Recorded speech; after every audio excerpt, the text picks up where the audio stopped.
The courtroom was unnervingly silent as 5-year-old Emily Carter stepped through the heavy wooden doors, her tiny hand clutching the leash of Rex, a German shepherd with a long, jagged scar running along his side. Every eye in the room followed the small girl as she made her way toward the witness stand, her movements hesitant but determined. Judge Mark Sullivan, a seasoned man with years of legal experience, leaned forward slightly, observing the child with a measured gaze. He knew that the weight of the entire case rested on her fragile shoulders. Emily was the sole witness to an attempted abduction, a case that, if won, could put a dangerous man behind bars for life. But there was one problem. Emily hadn't spoken a single word since the attack. Across the courtroom, Richard Hale sat at the defense table, his expression composed, even smug. A 45-year-old software engineer with an unassuming appearance, Hale had been arrested after an eyewitness placed him at the scene of Emily's attempted abduction. But his defense was solid: no physical evidence, no confession, and a witness who couldn't testify. His lawyer had already crafted a strategy that hinged on discrediting the traumatized child's ability to identify him. But then something happened. As Emily settled onto the witness chair, her green eyes met Richard Hale's. Her small fingers trembled as they made a subtle movement, barely noticeable to the untrained eye. It was a silent signal, one she had learned over weeks of therapy. Only two beings in the room caught it: Rex and Judge Sullivan. Rex's reaction was immediate. The moment Emily's fingers twitched in that silent plea for help, the dog's body went rigid.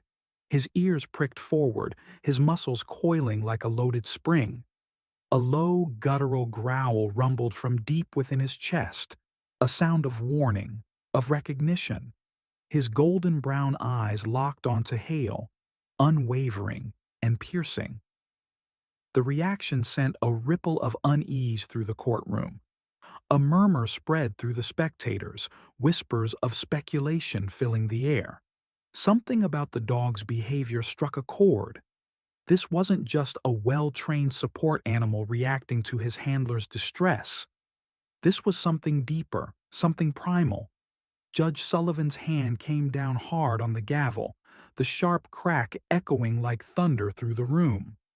"This court will take a 15-minute recess," he declared, his voice unusually urgent.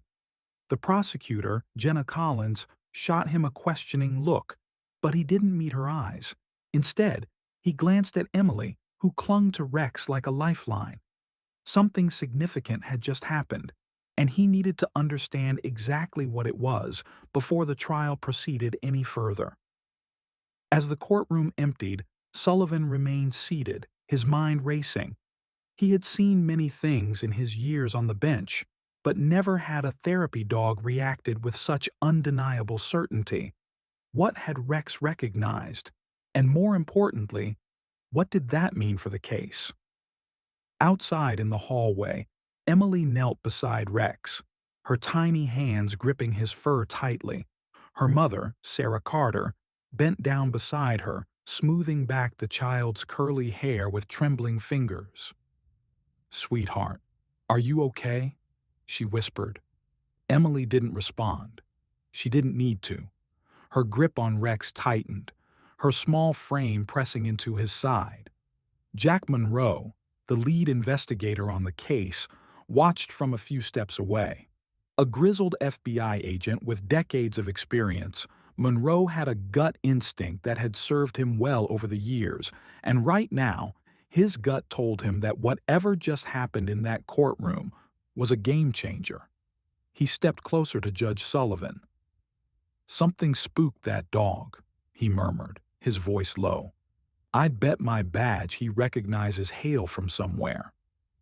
Sullivan exhaled slowly, his sharp blue eyes narrowing. "Then we need to find out where."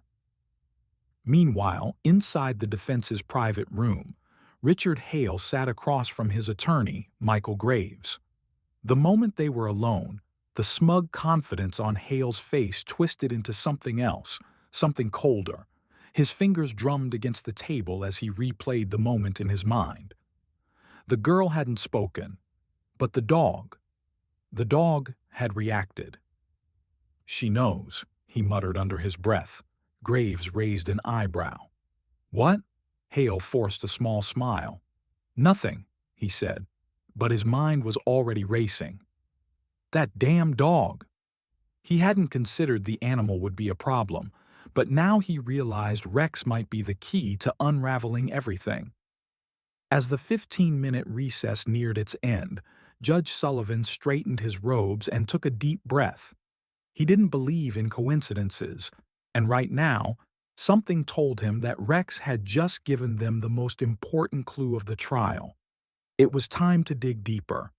And for the first time since the case had started, he felt the tide shifting. Before the silence, before the courtroom, before the terror that stole her voice. Emily Carter was a vibrant chatterbox of a child. At 5 years old, she was the kind of girl who filled a room with endless stories, her bright blue eyes gleaming with curiosity and mischief.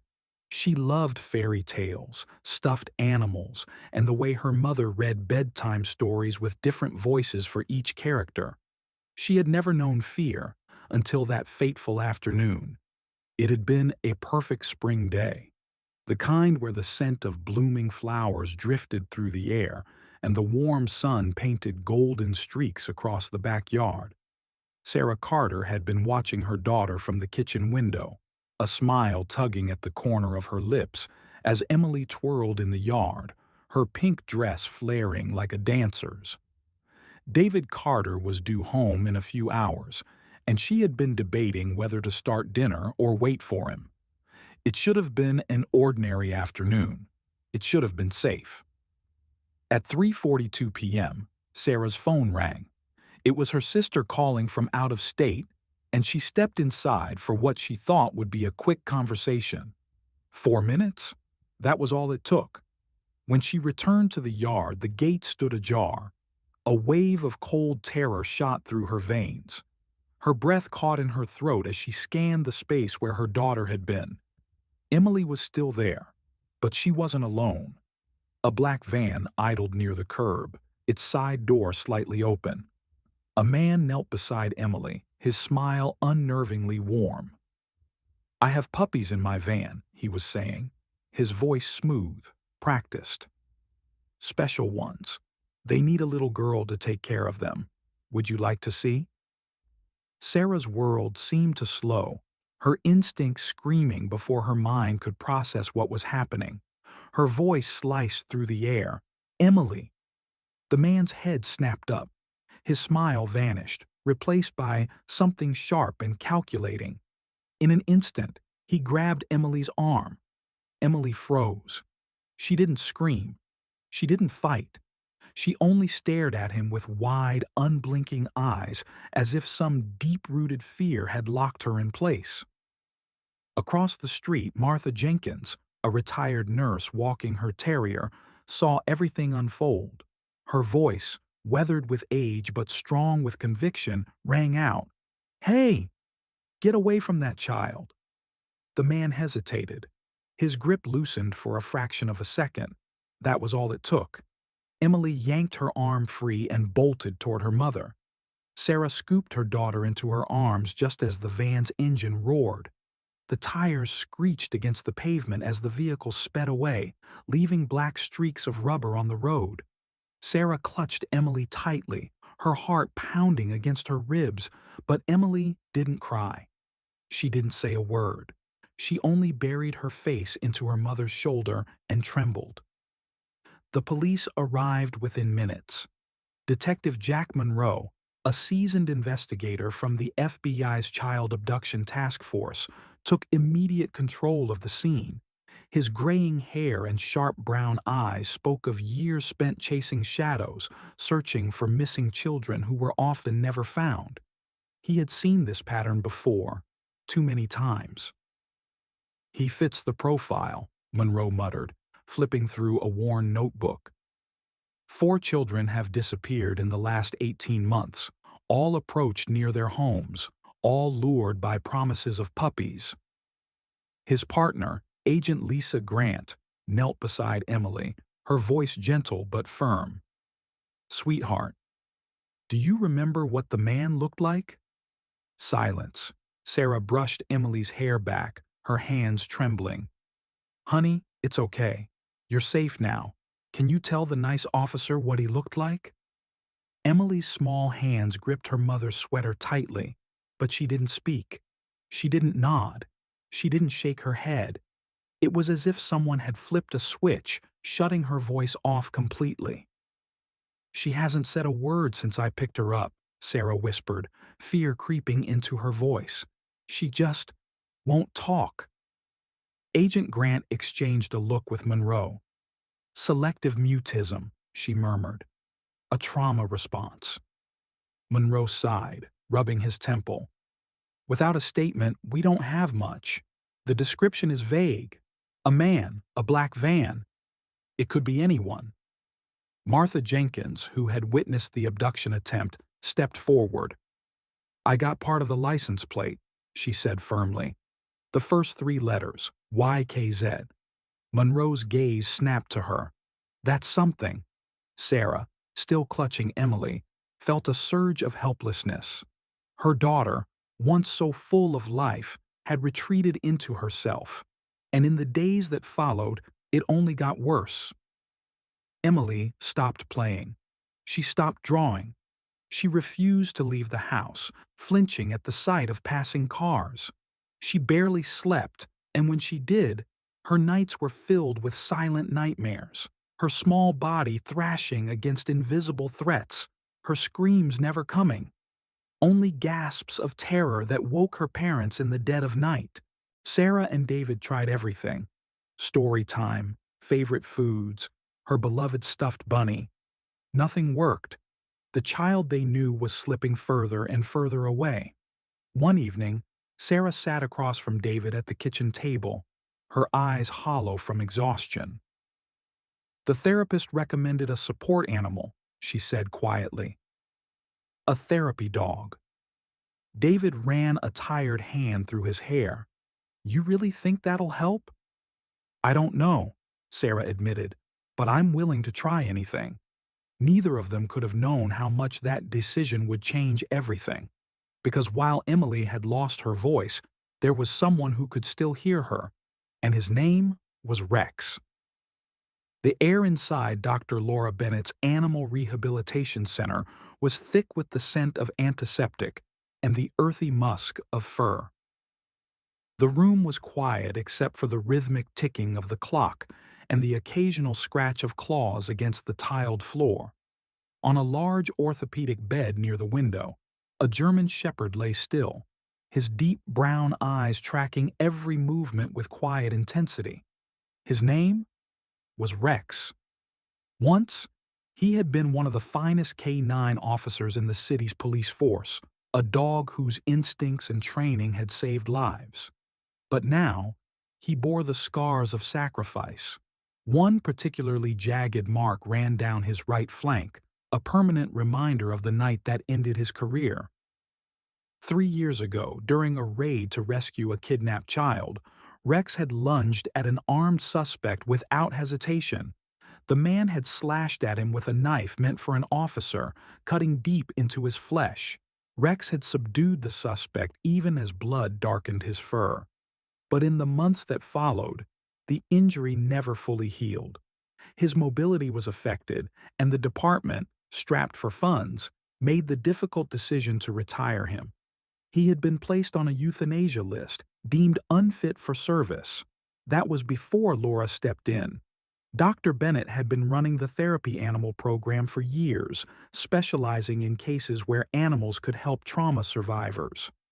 When she heard about Rex's case, she fought to adopt him, convinced that his sharp mind and unwavering loyalty still had value. And now, she was about to test that belief.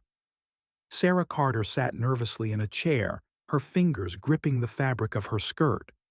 Emily stood behind her, peeking out from behind her mother's shoulder. The little girl had refused to speak since the incident 2 weeks ago, and though she had attended therapy, nothing had coaxed a word from her. Laura knelt to Emily's level, her voice gentle.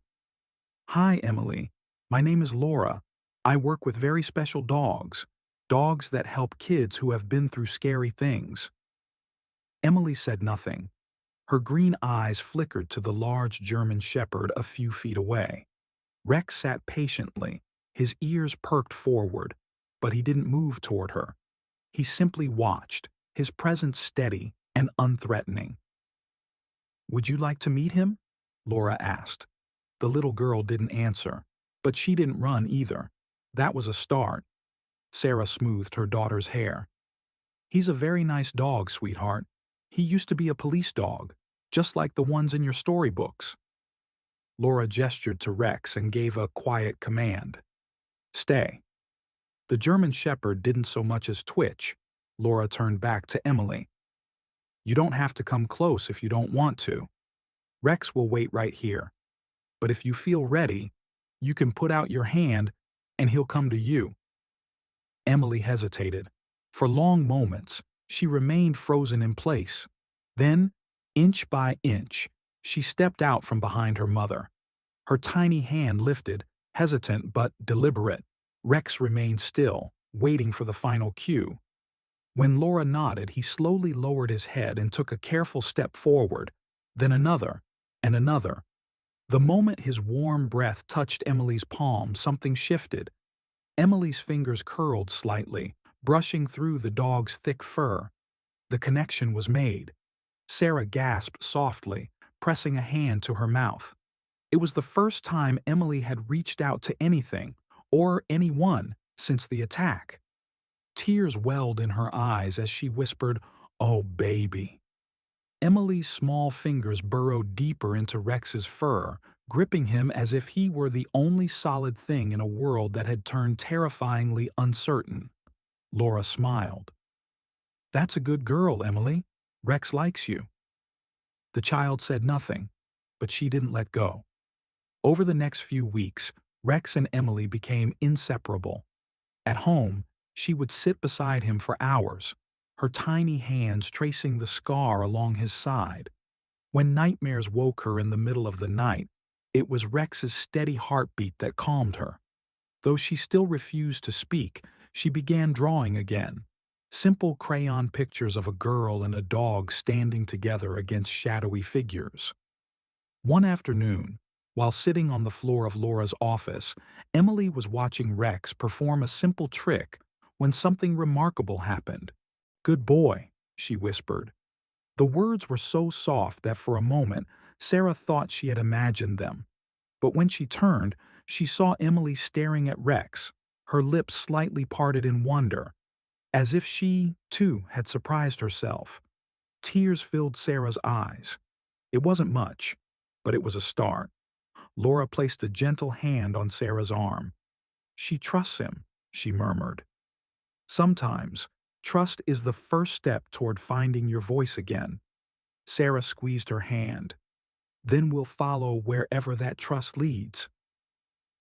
And it would lead them somewhere they never expected, to a courtroom where a monster would finally be unmasked.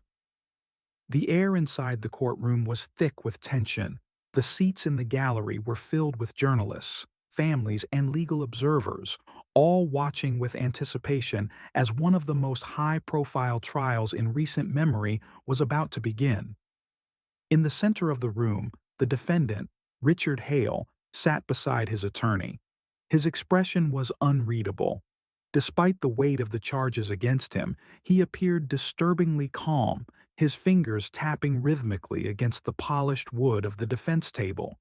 Seated beside her mother, Emily Carter clutched the leash of Rex tightly, her small fingers wrapped around the thick fabric as if it were a lifeline. The German shepherd sat alert beside her, his ears pricked forward, his deep brown eyes locked onto Hale. Every so often, his nose would twitch, as if he were scenting something familiar in the air.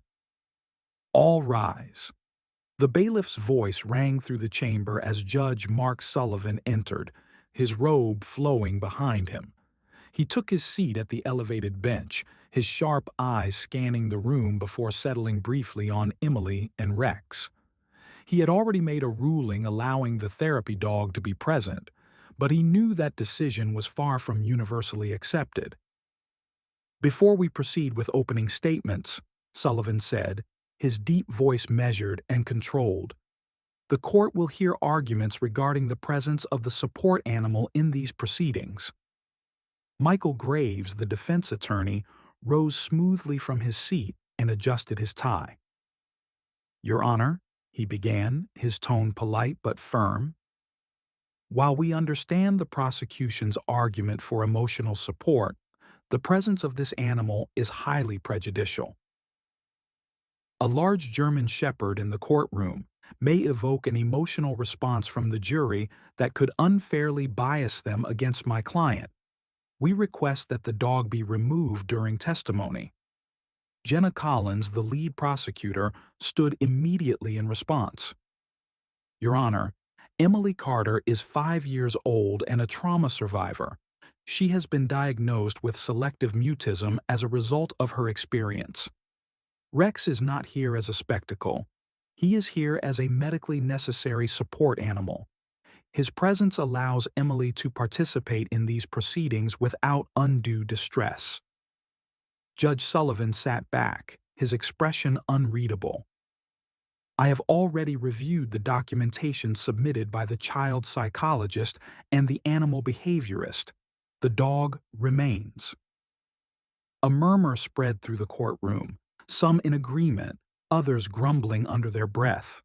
Graves pressed his lips together, displeased but unwilling to argue further.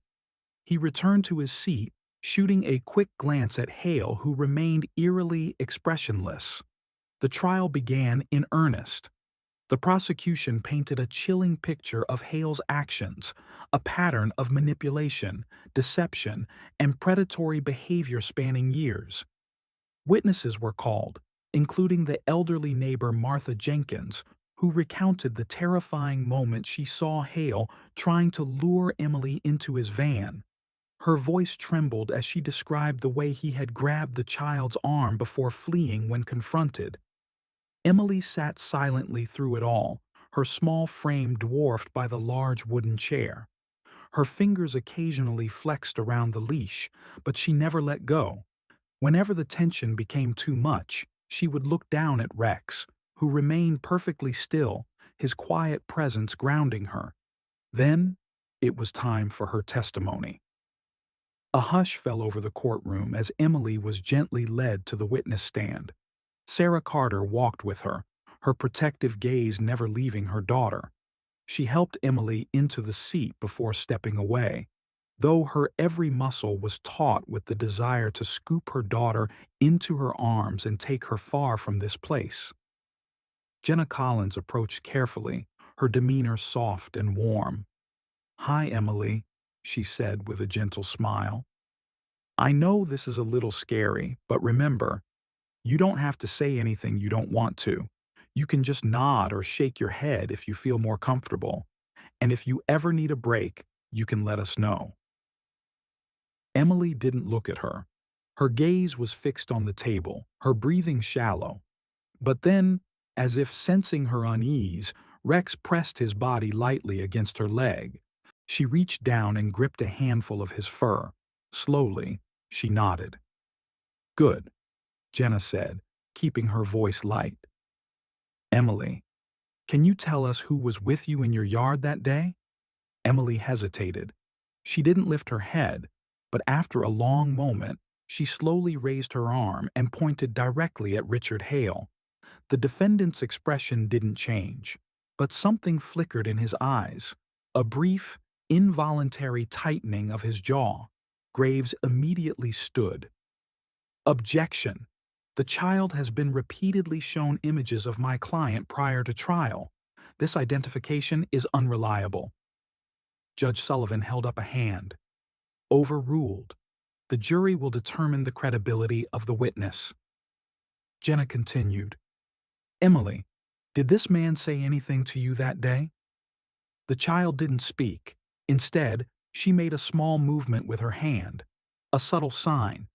It was the same signal she had given before, the one that Rex understood. The German Shepherd responded instantly. His ears snapped forward, his muscles tensed, and a deep, guttural growl rumbled from his chest. It wasn't aggressive. It was a warning. The reaction sent a shock wave through the courtroom. Even Judge Sullivan sat forward, his brow furrowed. Graves stood again, this time more urgently. "Your Honor, I object. This is theatrics." But Sullivan wasn't listening. He was watching Rex. The dog had gone utterly still, his entire focus locked onto Hale, as if recognizing a scent only he could perceive. It was the same reaction he had when Emily first saw Hale, the same instinctual response. A thought struck Sullivan. He turned to Jenna. "Miss Collins," he said, his voice carefully measured. "Has this animal had any prior interaction with the defendant?" Jenna hesitated. "Not to my knowledge, Your Honor." Sullivan turned to the defense table. "Mr. Hale, have you encountered this dog before?" For the first time, Hale showed real emotion. His fingers, which had been tapping so calmly earlier, now clenched into a fist. He remained silent. Then Jenna's eyes widened as a sudden realization hit her. She turned to her co-counsel and whispered something quickly. A second later, a member of the prosecution team rushed out of the courtroom. "What is going on?" Graves demanded, his patience thinning. Jenna straightened, her expression unreadable. "Your Honor, I request a short recess. There may be new evidence relevant to this case." Judge Sullivan studied her for a long moment before nodding. 15-minute recess. As the courtroom emptied, whispers filled the air. Speculation spread like wildfire. Had Rex just recognized Richard Hale? And if so, from where? Something told Judge Sullivan that the answer to that question would change everything. The weight of the case bore down on the prosecution team as new developments surfaced. Richard Hale had been officially linked to multiple disappearances, yet, without Emily's full testimony, the trial teetered on the edge of uncertainty. What no one expected, however, was that the key to unraveling the case would not come from the child, but from the German Shepherd who never left her side. The morning was crisp as the prosecution team, led by Jenna Collins, presented their next motion to introduce new forensic evidence. The soil samples found in Richard Hale's van had been analyzed, and the results pointed to a very specific location, a remote, unoccupied cabin in the northern woods. Detective Jack Monroe, having worked on similar cases for decades, knew what this could mean. "Your Honor," Collins addressed Judge Sullivan, "we request a 24-hour recess to follow up on a crucial lead. We believe this evidence may provide the final piece needed to close this case." Michael Graves, Hale's defense attorney, immediately objected. "Your Honor, this is nothing more than a delay tactic. My client has already been through extensive questioning, and there is no solid evidence tying him to this so-called cabin. Soil samples are circumstantial at best." Judge Sullivan's stern gaze silenced Graves. "Motion granted," he ruled. "The prosecution has 24 hours. Court adjourned." As soon as the judge's gavel struck, Monroe and his team mobilized. Rex, Emily's ever-watchful protector, was brought along for the operation. His reaction to Hale had been unmistakable. Perhaps he could sense something that human eyes had missed. The search team arrived at the desolate cabin by early afternoon. The place was eerily silent, the surrounding trees whispering with the wind. A thick layer of dust covered the porch, yet faint footprints leading toward the back door suggested recent activity. Rex was the first to react. As soon as they approached the cabin, the dog's ears perked, his nose twitching with keen intensity. His body stiffened, tail taut, muscles poised like a coiled spring. He let out a low growl, pacing anxiously at the threshold. "This place is wrong," Monroe murmured. "Rex knows something's here." The team proceeded cautiously, weapons drawn. Inside, the cabin was sparse. A table, a cot, empty food cans stacked in a corner. But then Monroe noticed something peculiar. The wooden floor near the back wall had an unnatural seam, a faint indentation that seemed out of place. He knocked on it. "Hollow. There's something under here," he said. With swift precision, the officers pried the boards loose.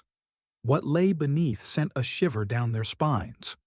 A narrow staircase spiraled down into a hidden basement.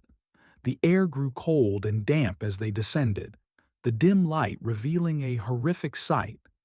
Children's belongings, old toys, small shoes, a faded pink backpack.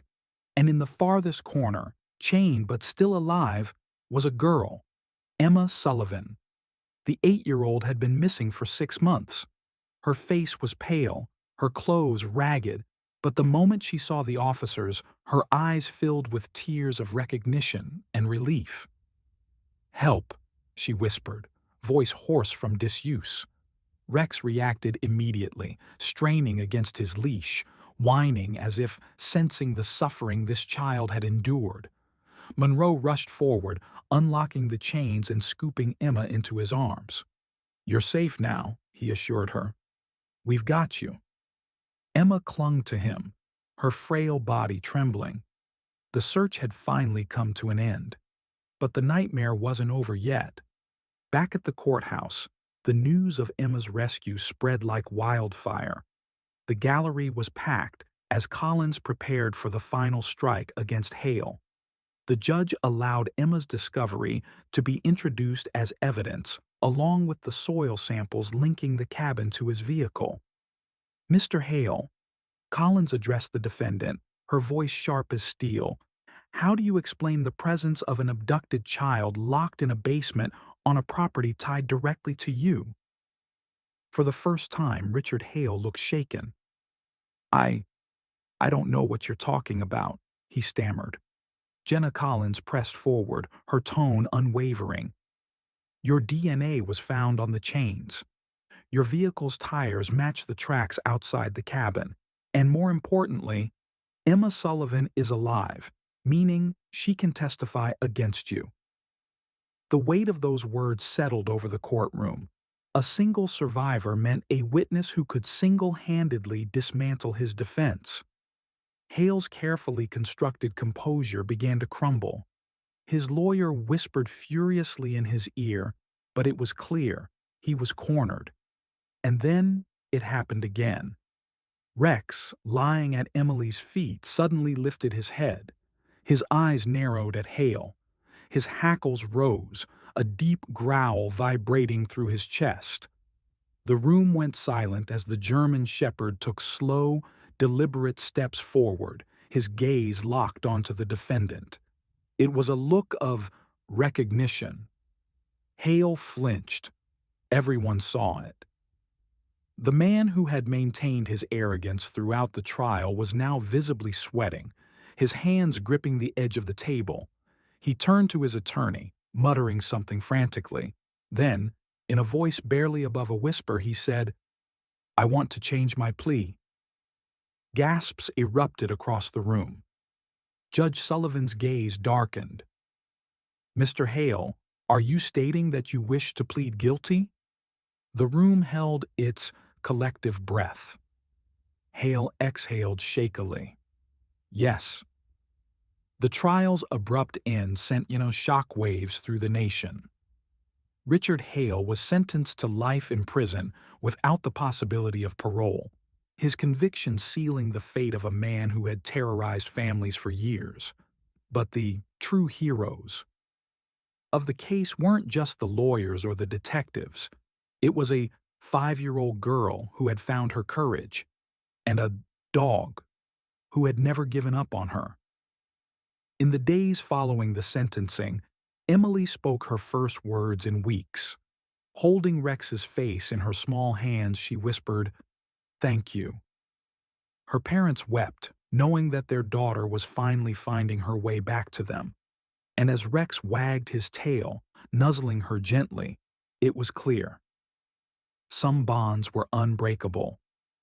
No matter how dark the world became, there would always be those willing to stand against the darkness, even if they walked on four legs.